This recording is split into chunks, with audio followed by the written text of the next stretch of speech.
Welcome to vidonko.com। আমি সঙ্গীতা, তোমাদের ম্যাথসের teacher. চলো দেখা যাক কি প্রবলেম আছে সলভ করার জন্য।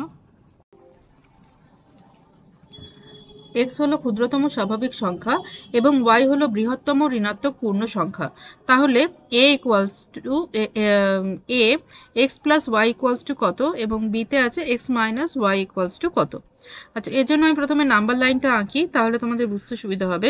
এটা আমাদের পজিটিভ এক্স অ্যাক্সিস, এটা আমাদের অরিজিন 0, আর এদিকটা আমাদের নেগেটিভ এক্স অ্যাক্সিস। তো পজিটিভ এক্স অ্যাক্সিসে সমস্ত পজিটিভ ইন্টিজার্স থাকবে, মানে 1 2 3 4 5 6 7 সমস্ত পজিটিভ ইন্টিজার, ঠিক আছে। আর জিরোর বাঁ দিকে মানে নেগেটিভ এক্স অ্যাক্সিসে থাকবে সব নেগেটিভ ইন্টিজার। নেগেটিভ ইন্টিজার মানে -1 -2 -3 -4 এবং আরও সমস্ত নেগেটিভ নাম্বার। ওকে, আচ্ছা এবারে দেখো, যখন আমরা বাঁ দিক থেকে ডান দিকে মানে নেগেটিভ এক্স অ্যাক্সিসের থেকে যখন পজিটিভ এক্স অ্যাক্সিসের দিকে যাচ্ছি, ঠিক আছে, বাঁ দিক থেকে যখন ডান দিকে যাচ্ছি, তখন কিন্তু সংখ্যাগুলোর মান কিন্তু বাড়তে থাকে। মানে যখন ধরো -4 থেকে -1-এর দিকে যাচ্ছি, তখন -4টা কিন্তু হচ্ছে ছোট আর -1টা হচ্ছে বড়। ওকে, -4টা ছোট এবং -1-এর ভ্যালু কিন্তু বড়, মানে বাঁ দিক থেকে যখন ডান দিকে যাচ্ছে তখন ভ্যালুর মান, তখন সংখ্যার মান বাড়ছে।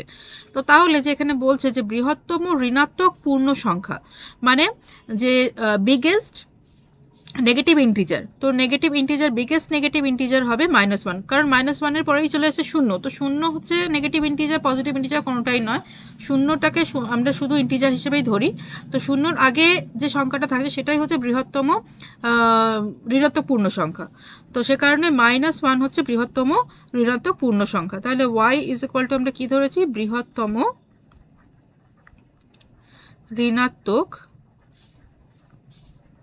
পূর্ণ সংখ্যা, ঠিক আছে। তো সেটা কি হলো, সেটা হচ্ছে -1।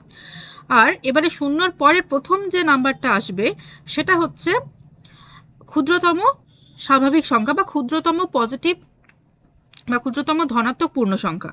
তো আমরা জানি যে স্বাভাবিক সংখ্যা বা ন্যাচারাল নাম্বার শুরু হয় 1 থেকে। তো 1 2 3 4, তো এগুলো হচ্ছে ন্যাচারাল নাম্বার। তাহলে যেটা ক্ষুদ্রতম বা স্মলেস্ট ন্যাচারাল নাম্বার যেটা, সেটা হচ্ছে 1।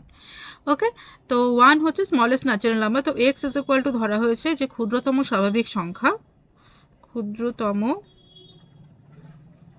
স্বাভাবিক ক্ষুদ্রতম স্বাভাবিক সংখ্যা বা ক্ষুদ্রতম ধনাত্মক পূর্ণ সংখ্যা, দুটোর মান একই, সেটা হচ্ছে 1।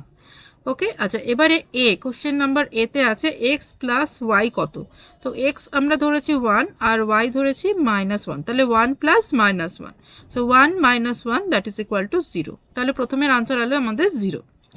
এবারে তে বলছে x মাইনাস ওয়াই। তো x হচ্ছে 1 মাইনাস y হচ্ছে -1। ওকে, তো মাইনাস মাইনাসে প্লাস হয়ে যাবে, তাহলে 1 প্লাস 1 ইজ ইকুয়াল টু 2। তাহলে এর উত্তর হচ্ছে 0 আর বি এর উত্তর হচ্ছে 2। Okay, thank you for watching vidonko.com। অঙ্কের আরও প্রবলেম এবং সলিউশনের জন্য আমাদের ওয়েবসাইট অবশ্যই ব্রাউজ করো।